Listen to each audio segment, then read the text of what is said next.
అందరికీ నమస్కారం. తెలుగు కథామాలకు స్వాగతం. జానకి విముక్తి నవల చదువుతున్నాను. రాసిన వారు రంగనాయకమ్మ గారు. తెల్లారిగట్ల 3 అయింది. ఆలోచిస్తూ ఉండగానే నిద్ర పట్టేసింది. తెల్లారి 6ంటికి వెంకట్రావు ఇంటికి వచ్చాడు. తల్లి డికాషన్ పెడుతోంది. జానకి ఇంకా నిద్రపోతోంది. పైగా మంచం మీద. గదిలో లైటు ఇంకా వెలుగుతోంది. ఇంకా వెంకట్రావు ఆశ్చర్యంగా, ఇంకా పడుకుందేం అని అడిగాడు తల్లిని. ఆ మాట చెప్పడానికే తల్లి అంత ఉత్సాహంగా వంటింటి పనిలోకి దిగింది. అంత పొద్దున్నే కొంత మాటలతోటి, కొంత సైగలతోటి అసలు విషయం చెప్పుకొచ్చింది. అర్ధరాత్రి ఎప్పుడో ఒకసారి మెలకు వస్తే లైట్ వెలుగేమిటని లేచి చూసిందట. కోడలు ఏదో చదువుతూ ఉందట. మళ్ళీ భళ్ళున తెల్లారాక లేచి చూస్తే ఆ లైటు అలాగే జేగంటలా వెలుగుతూనే ఉందట.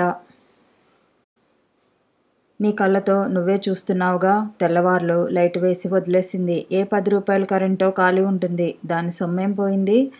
రెక్కలు ముక్కలు చేసుకునేవాడివి నువ్వు. ఏం చేస్తావు? ఛార్జీలన్నీ కట్టుకో. మొహం కడుక్కున్నావా? కాఫీ అయింది అని తన కాఫీ గ్లాస్ తీసుకుని గుమ్మంలో చతికిలబడింది. తను అంటించవలసింది అంటించింది. ఇక అది భగ్గుమనటం ఎంతసేపు? పుస్తకం చదువుతూ నిద్రపోయిందేమోలే. లైటు వెలుగుతోందని నువ్వు చూసావు కదా. కరెంట్ ఇంకా తగలబెట్టుకోకపోతే లైటు నువ్వు తీసేస్తే కాదు అని వెంకట్రావు గాని అని ఉంటే తల్లి వెర్రి చూపుతో గుండాగి ఆ గుమ్మంలో అక్కడే కాఫీ తాగకముందే నేల గరిచి కన్ను మూసేదే. తల్లికి గుండాగే పని చేస్తే అతను వెంకట్రావు ఎలా అవుతాడు? పెళ్ళాన్ని మందలించే పెద్ద బాధ్యత వచ్చి మీదపడి హడావుడి పడ్డాడు. తెల్లవార్లు లైటు వేసి ఉంచినంత ఘోర నేరం భార్య వల్ల దొరికితే ఆ ఆనందంలో కాఫీ టీలు జ్ఞాపకం ఉంటాయా? రాగానే ఎప్పుడూ కాఫీ మీద ఎగబడేవాడిప్పుడు దాని మాటే పట్టించుకోలేదు. చప్పుడు కాని అడుగులతో గదిలోకి వెళ్ళాడు. జానకి పక్కన తలగడ మీద ఒక పుస్తకం కనబడింది. మునివేళ్లతో తీసి చూశాడు. ఆ బొమ్మే అతని కళ్ళని కుట్టింది. అది చలం పుస్తకం. ఉలిక్కిపడ్డాడు. పైగా మైదానం. అదిరిపడ్డాడు. అతను దాన్ని చదవలేదు, విన్నాడు దాని గురించి. అది సంసారలీలలో ఉండదగ్గ పుస్తకం కాదని విన్నాడు. చలం అనేవాడు పచ్చి బూతు కథలు రాస్తాడని, ఆ కథలో ఆడవాళ్ళు చదివారంటే కాపరాలు వదిలేసి బరి తెగించి పోవలసిందేనని చాలాసార్లు విన్నాడు. ఆ సంగతి అంత బాగా ఎందుకు గుర్తుందంటే అతని కంపెనీ సుబ్బారావు వారం 10 రోజుల క్రితమే చలాన్ని బూతులు తిడుతూ చలం కథలు ఎలాంటివో, సంసారాలను ఎంత పాడు చేసేస్తాయో అనర్గళంగా మాట్లాడాడు. సుబ్బారావు అంటే వెంకట్రావుకి మంచి గురి. అన్ని విషయాలు తనకన్నా బాగా తెలిసినవాడని. ఈ మైదానం జానకి చదివిందనుకుంటేనే వెంకట్రావుకి గంగ వెర్రులెత్తాయి. గబగబా పుస్తకంలో కాగితాలు ఇటు అటు తిరిగేశాడు. చాలా చోట్ల పెన్సిల్ గీతలున్నాయి. వేళ్ళు ఏ పేజీ తీస్తే ఆ పేజీలో గీతలున్న చోట చదివాడు కాసేపు. అవన్నీ సత్యం గీసుకున్న గీతలు. మేమిద్దరమూ లేకుండా ఈ సృష్టి నిలుస్తుందని గాని, ఆ కొండగడ్డి అట్లా ఎత్తుగా పరిమళంగా ఎదుగుతుందని గాని ఊహించలేను. ఒకటే మూకుడు. దాంట్లో నేను అమీరు తిన్నాము. తర్వాత రోజుల్లో దాంట్లో నేను మీరా తిన్నాము. ఇప్పుడు మళ్ళీ నేను అమీరు తింటున్నాము. జానకి గాని హఠాత్తుగా మెలకు వచ్చి వెంకట్రావు మొహం చూస్తే ఎంత జడుసుకునేదో. వెంకట్రావు కోపంతో వెర్రెత్తిపోయి పుస్తకంలో కాగితాలు చిందరవందరగా పీకుతున్నాడు. భయానికి, మోహానికి భేదం తెలియని ఆయనతో ఒక మంచం మీద పడుకోవటం కన్నా మన్మథుడికి అపచారం వేరే ఉందా? ఆ మాటలన్నీ వెంకట్రావుకి అర్థమై కాదు అంత కోపం. అర్థం కాకే అందులో ఏదో రహస్య సందేశం ఉందని. చలం జానకి ఏదో రహస్యవార్త పంపాడని. ఆ జీవితం అంతా సుందరమైన దివ్యమైన స్వప్నం వలె, ఆ ఎడారి పుణ్యభూమి వలె నా జీవితంలో ఈశ్వరుడికి నేనైతే మంగళహారతి వలె తోచింది. ఇంటిని, బంధువుల్ని, భర్తని మరిపించగల అనుభవం ఎంత ఉన్నతమో, అద్భుతమో ఆలోచించు. చేతిలో పుస్తకం జానకి మొహం మీదకి విసిరికొట్టేశాడు. ఈ ముండకి కూడా ఆ రాతే రాసింది అని గట్టిగా తిట్టాడు. జానకి అదిరిపడి లేచింది గాని నిద్రమత్తుతో తెరిపిళ్ళు పడని కళ్ళతో కంటి ముందు దృశ్యాన్ని అర్థం చేసుకోలేక నిద్రలో కలవరిస్తున్నట్టు ఏమిటి ఏమిటి అంది. అటు చూడు అన్నాడు వెలిగే లైట్ వైపు చూపిస్తూ. దాన్నింకా ఆర్పకుండా అలాగే ఉంచాడు. జానకి అర్థం కాలేదు. మళ్ళీ కళ్ళు మూతలు పడిపోయాయి. పక్క మీదకి ఒరిగిపోయింది. వాడొస్తే మంచం దిగవేమే, భల్లున తెల్లారిన మంచాలెక్కి కూర్చుంటారమ్మా అత్త. పెద్ద కుదుపుతో మత్తు వదిలింది. బాగా తెల్లారిందని, భర్త డ్యూటీ నుంచి వచ్చాడని, తనింకా నిద్రపోతున్నానని అన్నీ గుర్తొచ్చి పూర్తిగా మెలకు వచ్చి దిగ్గున మంచం మీద నుంచి లేచింది. నిన్నే, ఆ లైటు చూడు. ఏమిటి? తెల్లవార్లు ఏం ఘనకార్యం చేశావు? పుస్తకం చదువుకుంటూ అంటూ జానకి ఆ పుస్తకం కోసం ఆతృతగా వెతికింది. ఏం పుస్తకం? ఆ భూత పురాణమేనా? సిగ్గులేదు, ఆడపుట్టకు పుట్టావు. అదెవరితో నిక్షేపం లాంటి భర్తను వదిలిపెట్టి తురకాడితో లేచిపోయింది. అక్కడి నుంచి వాళ్ళిద్దరూ గుడ్డలిప్పుకొని దేశాలన్నీ పరుగులు. మళ్ళీ అది ఎవరినో తగులుకుంది. ఈ పుణ్యచరిత్రగా తెల్లవాళ్ళు లైట్లు వేసుకుని కూర్చుని చదివింది. అయ్యో అయ్యో, అయ్యేం పుస్తకాలే, సంసారం చేసుకునేదానికి అయ్యేం చదువులే, రాసిన ముండా కొడుకు ఎవడే అని అత్త లబలబలు మొదలెట్టింది. జానకి ఒక్క క్షణం వినోదంగా తోచింది. పుస్తకం నిండా గీతలు కూడా గీసుకున్నావు. ఏం చేద్దామని? నువ్వు పోతావా ఎవరితోనన్నా? తెల్లారటం పాపం ఇంకా మొహాలన్నా కడగలేదు. తన భార్య ఎవరితో లేచిపోదలుచుకుందో తేల్చేసుకోవాలని వెంకట్రావు పట్టు. జానకి ఏమనుకుందో పక్క మీద దుప్పటి సర్ది అతనికి జవాబు చెప్పే ప్రయత్నం చేయకుండా అక్కడి నుంచి వెళ్ళిపోయింది. వెంకట్రావు మంచం మీద కూర్చుని కాసేపటికి లేచి గది మూల పడి ఉన్న పుస్తకం తెచ్చుకొని మళ్ళీ కూర్చున్నాడు. పళ్ళు బిగించి మొదటి నుంచి చదవటం మొదలెట్టాడు.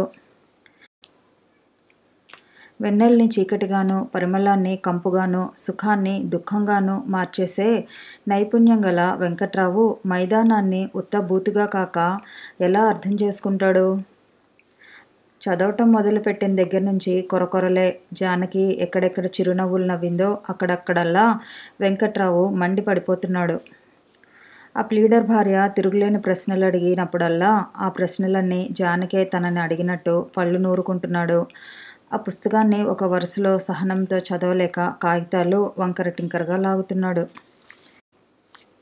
మధ్య మధ్య అమీరు ముద్దులతో ఆరగించిన ఆ అమృతం తురక కూడా ఏం తింటున్నామో లేదో అనే ధ్యాస ఉంటేనా ఇంకా బతకడానికి వీలు లేదని ఆకలేసి మధ్య మధ్య ఆనందానికి అవాంతరంగా మనసు మళ్లించుకుంటేనే గాని ఇంకా ఇంటి దగ్గర వలె ఈ కూరలో ఉప్పు సరిపోయిందా, ఈ చారులో పోపు చాలిందా అనే ఆలోచనలు ఉంటాయా? పచ్చడిలో ఇసుక పడ్డదని, అన్నం చిమిడిందని, పులుసు ఉడకలేదని, తిట్లు, చీవాట్లు, లేచిపోవటాలు, విస్తరి మొహాన్న కొట్టడాలు పవిత్రమైన మానసిక ప్రేమగల ఆదర్శ సంసారాల్లో జరుగుతాయి గాని చేపలు దొరికిన రోజు వేరే పొయ్యి పెట్టి వండుకుంటాడు. కానీ తర్వాత వాసన నా కడుపులో వికారం పెట్టేది. అది చూసి క్రమంగా చేపలు తినటం మానేశాడు. కానీ ఆధ్యాత్మిక ప్రేమగల నా భర్త ఎన్నిసార్లు నేనేడ్చినా ఆ ముక్కుపోవడం మాత్రం మానలేదు. చేతిలో పుస్తకం మళ్ళీ విసిరేశాడు గుమ్మంలోకి. ఆ అమీరుతో లేచిపోయింది జానకి అయినట్టు, అక్కడ తన గురించి చాడీలు చెప్తున్నట్టు వెంకట్రావుకి ఒళ్ళంతా భగభగలు. తన దగ్గర సిగరెట్ల వాసన బాగుండదని కొత్తల్లో జానకి చాలాసార్లు అనటం, తను ఈనాటికి మానకపోవటం, జానకి తెల్లవార్లు కూర్చుని ఆ పుస్తకంలో మాటలన్నీ నేర్చేసిందంటే దొమ్మరి పుస్తకాలు ఆ వెధవ ఇవ్వటం, ఇది చదవటం అని గట్టిగా కసిగా తిట్టాడు. జానకి మొహం కడుక్కుని వంటింట్లోకి వస్తూ గుమ్మం దగ్గర పడి ఉన్న పుస్తకం చూసింది. ఆ పుస్తకం అలా చిందరవందరగా నేల మీద పడి ఉంటే ఆ పుస్తకాన్ని అతను అలా గీరాట్లు పెట్టడం చూస్తే తనకి చెంప మీద కొట్టినప్పటికన్నా బాధేసింది. అసలు తన పుస్తకం అతనెందుకు ముట్టుకోవాలి? ఎందుకు గీరాట్లు పెట్టాలి? పుస్తకం తీసి పైట చెంగుతో తుడిచి వంటింట్లో ఎక్కడన్నా పెడదామని వెళ్ళబోతుంటే ఏయ్ ఇల్లారా అని అరిచాడు గదిలోంచి. వెళ్ళింది గుమ్మంలోకి. ఎక్కడిదా పుస్తకం అన్నాడు ఎక్కడిదో ఎరగనట్టు. నిన్న మా అన్నయ్య తెచ్చాడు. నాకెందుకు చెప్పలేదు? వాడికి సిగ్గు లేకపోతే నీకు ఉండక్కర్లేదు. వాడు నీకు ఈ తప్పుడు పుస్తకాలు ఇవ్వటం, నువ్వు వాటిని దాచుకు చదవటం. దీని సంగతి నాకెందుకు చెప్పలేదు? నిన్న పగలంతా ఇంట్లోనే ఉన్నాను. మా అన్నయ్య తెచ్చాడండి అని ఆ పుస్తకాలేవో నాకు చూపిస్తే నేను చదివేవాణ్ణేగా. నా కంటబడకుండా నువ్వు ఇలాంటి పుస్తకాలు రాత్రిళ్ళు చదువుకుంటూ ఉంటే నేను చూస్తూ ఊరుకోవాలా? నా కంటపడకుండా పుస్తకాలు చదివేదానివి నా కంటపడకుండా ఇంకెన్ని పనులు చేస్తున్నావో ఎవడికి తెలుసు? అంతేగా. జానకి తెల్లబోయి కంటబడకుండా ఏమిటి? రహస్యంగా చదవలేదు నేను అంది. మరి నాకెందుకు చెప్పలేదో చెప్పు. మీరెప్పుడు నవలలు చదవరు కదా అని. నేనెప్పుడు చదవనా? నువ్వే చదువుతావు, చదువుగెత్తవి. నేనెప్పుడు చదవనని నీకు తెలుసా? మా కంపెనీలో అందరం చందాలేసి పత్రికలు తెప్పించుకుంటాం. నేనెందుకు చదవను? ఎంఎస్సిలో ఉన్నప్పుడు 1000 పడగలనే గ్రంథం నెల్లాళ్ళు కష్టపడి చదివాను. ఇలాగా గుప్పెడు కాగితాలనుకున్నావేంటి? అది 1000 పేజీలు. నేను నవలలు చదవనని నీకు తెలుసేం? ఏమో, నాకేం తెలుసు? నాకెప్పుడూ చెప్పలేదు చదువుతానని. పోనీ నీకు తెలవకపోతే మాత్రం మా అన్నయ్య ఈ వస్తువు తెచ్చాడండి అని ఊరికే చెప్పచ్చుగా. మొగుడన్న తర్వాత ఆ మాత్రం చెప్పక్కర్లేదు. చెప్తే తప్పనుకున్నావా? తల్లి అందుకుంది. దాని అన్న దానికి ఇచ్చి వెళ్ళాడు. నీకెందుకురా మచ్చ? చెప్పలేదేమని దాన్ని నిలదీస్తావెందుకురా? కట్టెలు ఎగదోయటం అన్నమాట అది. చెప్పవలసిందే నాకు అని ఒక్కసారి భగ్గుమన్నాడు కొడుకు. మళ్ళీ ఆ ప్రశ్నే అడిగాడు జానకిని. అరగంట నుంచి అడిగిన ప్రశ్నే అడుగుతున్నాడు. తిట్టిన తిట్టే తిడుతున్నాడు. ఆ పుస్తకం ఇచ్చిన వాణ్ణి, చదివిన దాన్ని, రాసిన వాణ్ణి కూడా. దేనికి జానకి మాట్లాడకపోయేసరికి అతనికే విసుకొచ్చి కొంచెం పద్ధతి మార్చాడు. సరే, తెల్లార్లు కూర్చుని అంత చదివావుగా, ఎలాగుందేంటి అన్నాడు కోపం పోయినట్టు. జానకి మాట్లాడలేదు. నచ్చిందా అన్నాడు మళ్ళీ. అయినా జానకి మాట్లాడలేదు కాబట్టి నచ్చిందన్నమాటే. ఎలా నచ్చింది నీకు ఈ పుస్తకం? పెద్ద ఆశ్చర్యంతో చూశాడు. వారానికి 4 బూతు సినిమాలు, డజను బూతు పత్రికలు చూసి ఆనందించే నీతిపరుడికి ఇది పెద్ద ఆశ్చర్యం. అలాంటి పుస్తకం నీకెలా నచ్చిందో చెప్పమంటాడు కాసేపు. అందులో ఏం నీతి ఉందో చెప్పమంటాడు కాసేపు. అందులో ఏం నీతి ఉందో జానకి తెలుసు. అది తనకెందుకు నచ్చిందో కూడా జానకి తెలుసు. నా జీవితంలో సంగతులు ఎన్నో రాశారు ఇందులో అనుకుంది రాత్రి ఎన్నిసార్లో. నీకు నచ్చని మాటలు, నాకు నచ్చే మాటలు చెప్పటమే అందులో నీతి అనవచ్చు జానకి. కానీ అనలేదు. ఆమె నోటిని తెరిచే దారాలు, మూసే దారాలు ఒక యజమాని చేతిలో ఉంటే ఏం మాట్లాడుతుందా బానిస? మొగుడికి వండి పెట్టమని, కాపురం చేయమని లోకంలో ఆజ్ఞలున్నాయి గాని ఏ పుస్తకం ఎందుకు నచ్చిందో చెప్పి తీరాలని కూడా ఆజ్ఞలున్నాయా? చెప్పి తీరాలంటాడు అరగంట నుంచి. జానకి కోసం బోలెడు పనులు ఎదురుచూస్తున్నాయి అవతల. ఏమో, నాకు తెలీదు, ఊరికే చదివానంతే అంది జానకి చివరికి. శివమెత్తినట్టు పెద్ద కోపంతో లేచాడు. పళ్ళు రాలగొట్టేస్తానంతే. ఏమనుకున్నావో? పుస్తకం నిండా గీతలు గీసుకున్నావు. తెలియకుండానే గీసావేం? పాపం నంగనాచివి. తిట్లు, తన్నులు, పోట్లాటలు తప్ప ఈ కాపురాల్లో ఏం లేవేం? మొగుడు ఎందుకు పనికిరాడేం? కాపురం అన్న తర్వాత మంచి చెడ్డ ఉండదా? మగాడికి ఎప్పుడన్నా కోపం తాపం రాదా? అంటూ గద్ద మిఠాయి పొట్లం తన్నుకుపోయినట్టు జానకి చేతులను పుస్తకం లాగేసి కుట్లు ఊడబీకేస్తున్నట్టు కాగితాలు చిందరవందర చేసేస్తూ, ఇదిగో ఎన్ని గీతలో. కూరల్లో ఉప్పు చాలలేదని, అన్నం చిమిడిందని నేను వంకలు పెడతానా అంటూ కాగితాలు పిచ్చి పిచ్చిగా లాగేస్తూ కళ్ళకు కనబడ్డ గీతలన్నీ చదివేశాడు. వెన్నెల వచ్చిందంటే ఆ బయలంతా క్షీరసముద్రము, స్వర్గము, ఆకాశము అయిపోయేది. ఇలా తిరగాలన్నమాట వీధుల్లో పడి. ఇదిగో ఇక్కడ చూడు, మేమిద్దరమూ లేకుండా ఈ సృష్టి నిలుస్తుందని గాని, ఆ కొండగడ్డి అలా ఎత్తుగా పరిమళంగా ఎదుగుతుందని గాని. దొమ్మరిముండ, ఏంటే ఈ బూతులు అని పుస్తకం మళ్ళీ విసిరేశాడు. జానకి కొయ్యబారిపోయింది. అంత పెద్ద తిట్టు అతనెప్పుడూ తిట్టలేదు. అంత పెద్ద తిట్టు. ఆ గీతలు గీసింది తను కాదని చెప్పడానికి కూడా సందులేదు. ఒక పుస్తకం చదివినందుకు అతను అంత రాద్ధాంతం చేస్తాడంటే జానకి అంతకుముందు నమ్మేది కాదు. ఆ పుస్తకం అతనికి నచ్చదనే తను అనుకుంది రాత్రి. అది చదివితే బాగా ఉడుక్కుంటాడు అనుకుంది కానీ ఇంత పిచ్చెత్తి అరుస్తాడనుకోలేదు. అప్పటికైనా జానకి ఒక పని చేస్తే అతను శాంతించేవాడే. బాగుంటుందేమోనని చదివాను గాని పాడు పుస్తకం రోత పుట్టింది. లేచిపోయిన ఆడది తన తప్పేమీ లేదన్నట్లు ఎదురు తిరిగి మాట్లాడటం ఏమిటి అని జానకి అంటే అయ్యగారికి పూనకం దిగేది. ఆ ఆలోచనే లేదు జానకి. నేలమీద పుస్తకం జాగ్రత్తగా తీయబోతుంటే వెంకట్రావు దాన్ని కాలితో దూరంగా తన్నేశాడు. అక్కడితో ఊరుకోక మళ్ళీ దాన్ని దొరకపుచ్చుకుని, ఇలాంటి బూతు పుస్తకాలు నా ఇంట్లో ఉండటానికి వీల్లేదు అంతే అంటూ దాన్ని పరపరా చీరేశాడు. తోడేలు జింక పొట్ట చీరేసినట్టు. ఆ పని మొదటే చేస్తే ఎవరు కాదంటారు? ఆ పుస్తకాన్ని చూసి చూడగానే దానిమీద పడి చీరేస్తే ఎవరు అడ్డొస్తారో? నువ్వు దుర్మార్గం చేశావని ఎవరు అనబోతారు?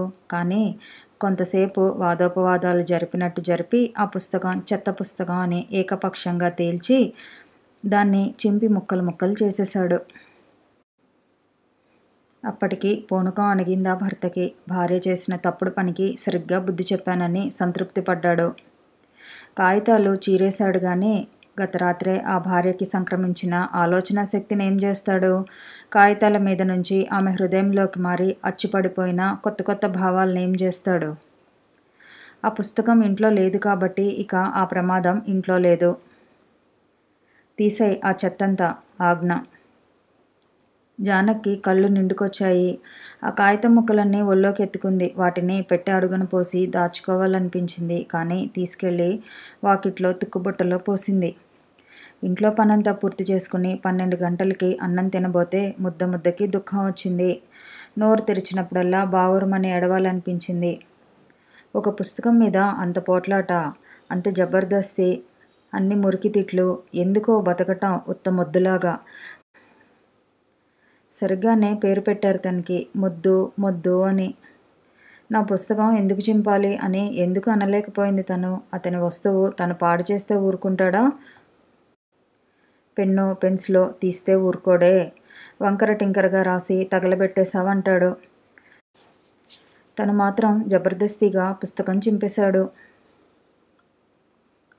ఎంత దిగులు పడ్డా మాట పెగలదు జానకి. తనలో తను కుమలట్టమే కానీ ఎదురు తిరిగి వాదం పెట్టుకోవాలనే ఆలోచనే ఉండదు, ధైర్యమూ ఉండదు.